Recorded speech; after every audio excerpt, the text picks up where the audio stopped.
How accommodating.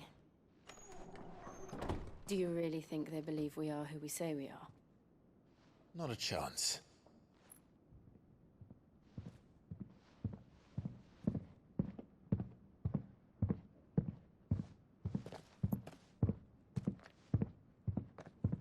Right, I guess. My uncle believes we're imposters here to rob him. And means to string us up himself.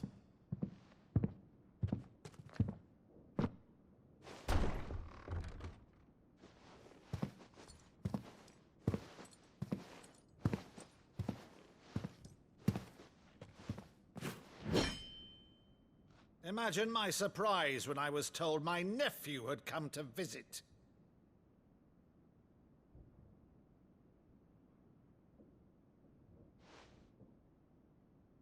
Clive Rosfield died long ago. And for uttering his name here, you shall pay with your tongue!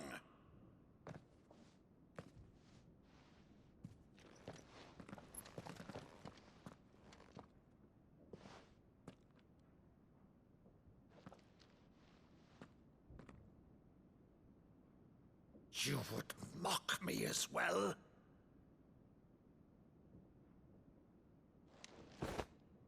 It is I, Sir Crandall of Camelot, loyal servant to Her Serene Holiness, Saint Sybil the Unshod.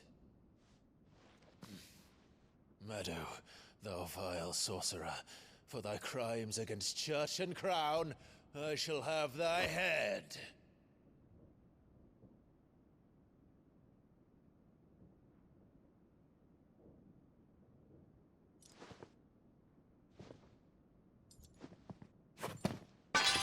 Curse thee, infectious flax wench.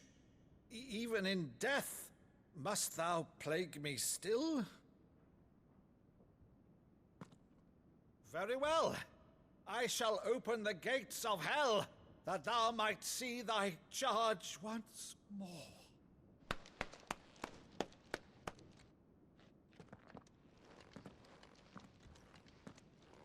Bravo, Uncle. You're still the finest Meadow in the twins. Oh, Clive, my dear boy, it's really you.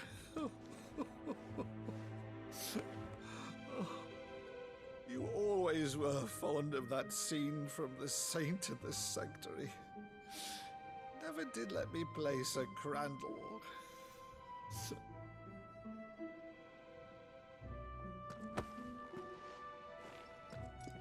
I have a favor to ask, Uncle Byron. Rutherford, inform the kitchens. There'll be guests. We dine immediately. But, Uncle... You can't very well regale me with the tale of your miraculous preservation on an empty stomach. Go on, sit.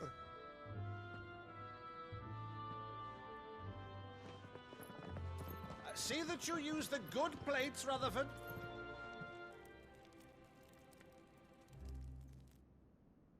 So you arrived late to one of her cullings, did you? Since becoming Vicereine, Annabella has been a constant thorn in Rosaria's side, but these atrocities are a new low.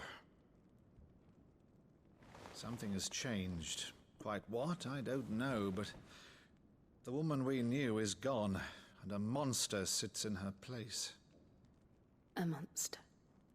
For better or worse, I've been charged with governing this town, and thus must maintain the illusion of obedience.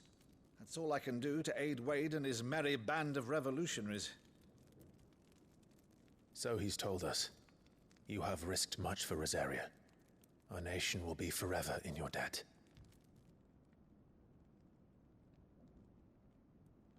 It has been 20 years, Clive. The nation your father and your forefathers fought to defend is no more. Perhaps it would be otherwise had I the courage of my brother.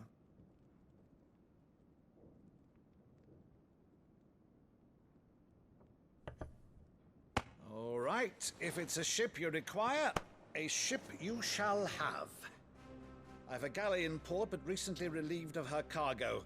She can be outfitted for the voyage in a matter of weeks. So you believe us then? About everything? Believe you? Ha! Only a fool would believe even half of the things you claim. But until tonight, only a fool would have believed my nephew still lived. And besides, I have it on good authority that Clive is telling the truth. Whose authority? Your own, of course.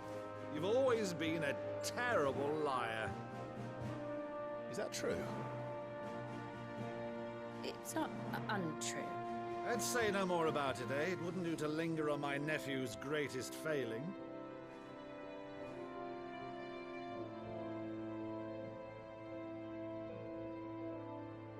The one thing I cannot believe, though, is all this about you being Sid. You were always such a good boy, but now you're quite the outlaw. Which, if I'm not mistaken, would make me an outlaw's uncle. Right then, who shall we pillage first? Rutherford, fetch me my cutlass. This will be fun.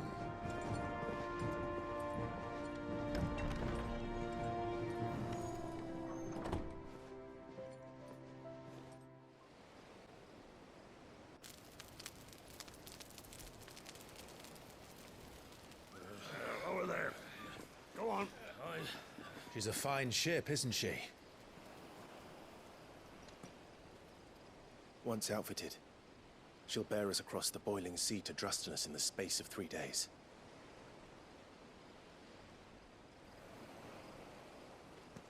Something on your mind?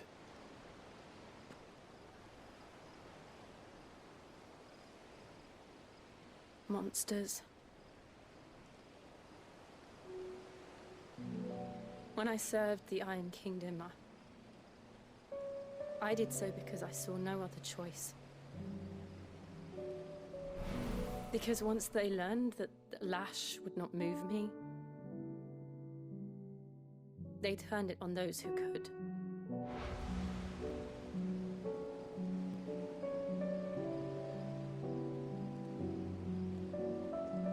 And so I became their puppet.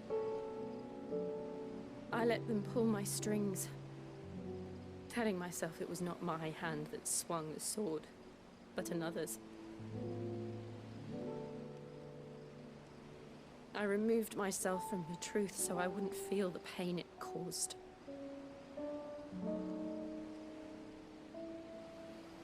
And before I knew it,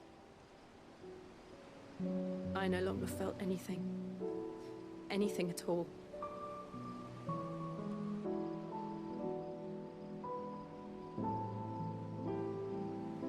I had become a monster. Jill.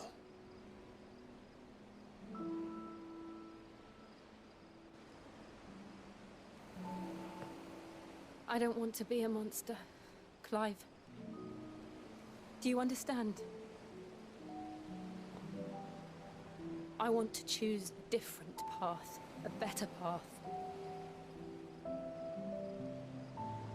To live on my own terms. But before I can do that, I need to come to terms with my past.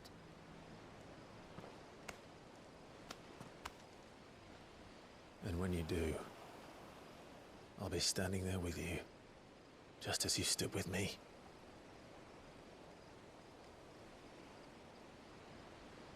Thank you, Clive. I must atone for my sins. Only then, when it's done, will the monster cease to be. Just promise me that you won't die with it.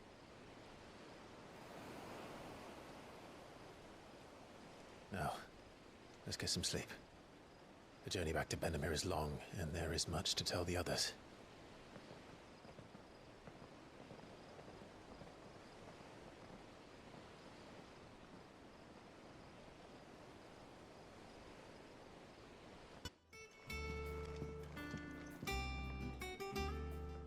Back again, Lord Rosfield. I'm touched that you should find me such good company. It is not your company, but your counsel that I seek on this occasion. Ever the charmer. What will it be today, then? The Iron Kingdom. I need to know what to expect. You'll soon be setting sail for Drake's Breath, then, I take it. The mother crystal that rises from the boiling sea. There was a time when a true-blooded Rosarian had only to brave the waves to visit it. But then the Ironblood made their move. As you know, the Iron Kingdom rules over the islands to the west of Storm. Or rather, its church does. But this is not the pragmatic approach to state religion employed by the Holy Empire to manipulate the masses. No, the Iron Kingdom is the literal embodiment of the crystalline orthodoxy. And so, if one is to understand it, one must start there.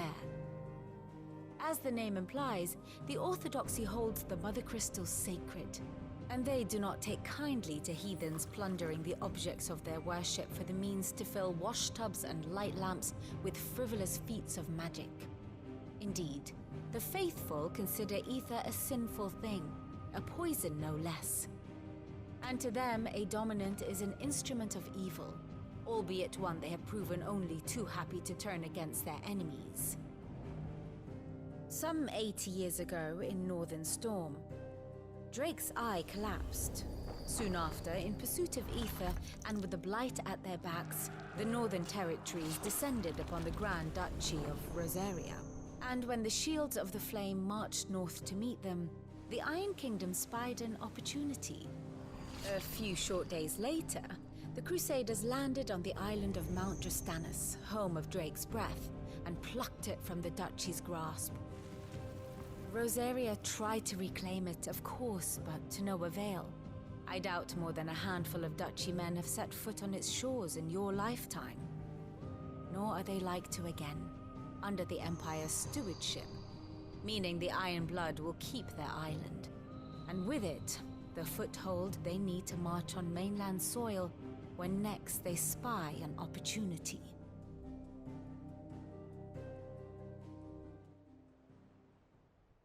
The Mother Crystal is both the object of the Iron Blood's worship and their gateway to the continent, making Drastanus the holiest of holy grounds, from which the Orthodox Crusade shall one day sail forth to claim the remaining Mother Crystals, or die trying.